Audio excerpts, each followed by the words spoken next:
Assalamualaikum warahmatullahi wabarakatuh. Salam sejahtera bagi kita semua. Om Swastiastu, Namo Buddhaya, salam kebajikan. Perkenalkan, saya Farid Anugrah Pradana, biasa disapa dengan Farid. Saya adalah seorang general practitioner atau dokter umum.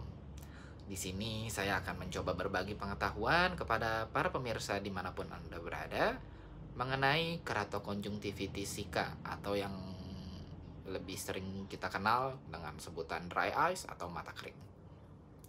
Sebelum kita masuk ke dry eyes, di sini saya akan memperkenalkan kepada para pemirsa apa itu aqueous humor, karena aqueous humor ini menjadi hal utama dalam dry eyes.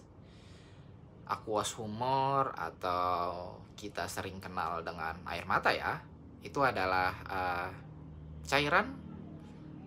suatu cairan yang bening ya pada mata kita, yang terdiri dari air, garam, lemak, dan protein.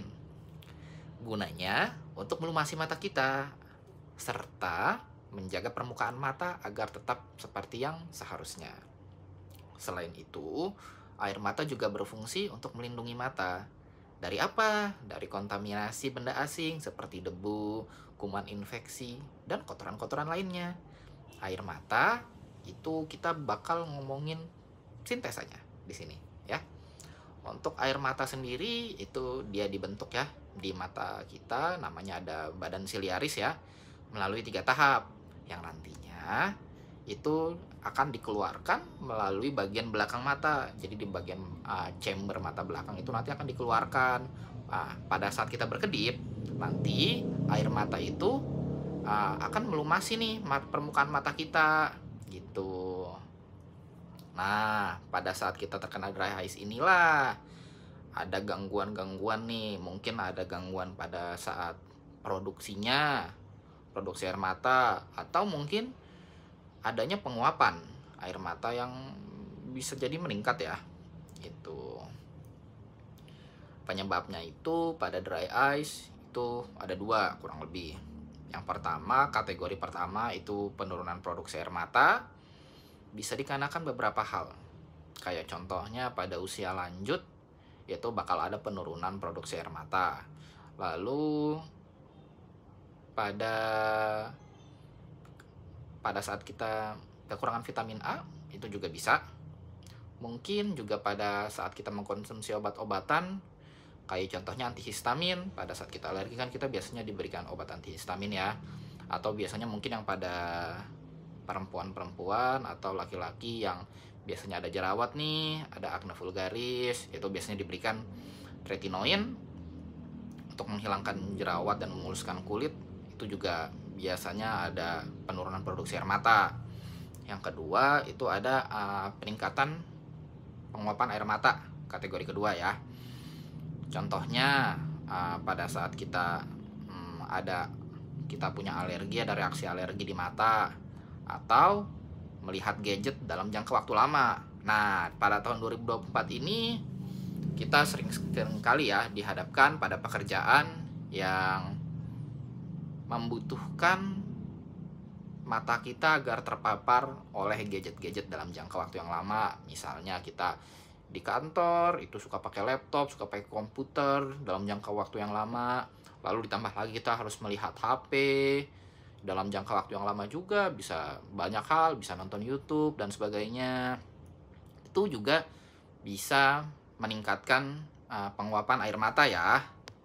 Gitu. Nah, karena itu gejala-gejalanya bisa banyak. Contohnya pada saat kita matanya kering nih, tiba-tiba kering, ada rasa mata mengganjal, atau juga bisa tiba-tiba kok matanya berair, merah, itu juga bisa. Atau tiba-tiba kayak aduh kok nih kelopak matanya susah dibuka, itu juga salah satu dari gejala-gejala dalam dry eyes. Nah, untuk menangani dry eyes itu bisa dilakukan secara mandiri di rumah. Dengan cara apa? Kita kita cuci matanya, kita bersihkan ya, gitu. Tapi jangan kita kucek. kita pakai air, kita basuh pakai handuk yang bersih, oke. Lalu selain itu kita juga bisa pakai air mata buatan. Air mata buatan itu kan sekarang udah mulai banyak ya, kita bisa beli di apotik secara bebas, itu juga udah bisa. Lalu untuk mencegahnya kita juga bisa nih, kita melakukan, kalau kita keluar-keluar kan banyak nih sekarang udah kendaraan bermotor banyak ya, jadi banyak banget polusi. Itu kalau bisa kita pakai kacamata hitam buat menjaga, takutnya ada debu-debu yang nempel di mata. Karena pada saat kita kan kerja nih, kita kerja kok udah lama kita ngeliat gadget, terus di luar harus kena polusi lagi, itu bikin nanti debu-debunya masuk ke mata. Lalu kalau kita lagi kerja nih dalam jangka waktu yang lama berhadapan dengan gadget, itu sebaiknya kita melakukan peristirahatan mata terlebih dahulu nih. Contohnya kita udah 1 jam kita melihat gadget, itu kita lihat kiri kanan, ada pandangan yang jauh, kayak misalnya kita lihat pohon-pohon di kaca, itu 5-10 menit gitu, biar jadi mata kita nggak fokusnya ke dalam gadget terus. Lalu kita bisa merem sebentar, berkedip, untuk mengistirahatkan mata kita. 5-10 menit mungkin cukup ya. Atau kalau misalnya punya banyak waktu ya 15 menit boleh.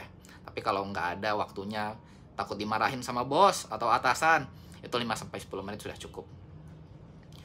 Lalu kita juga diharuskan nih ngejaga mata kita ya, agar dia itu tuh tetap selalu basah ya, atau tidak kering.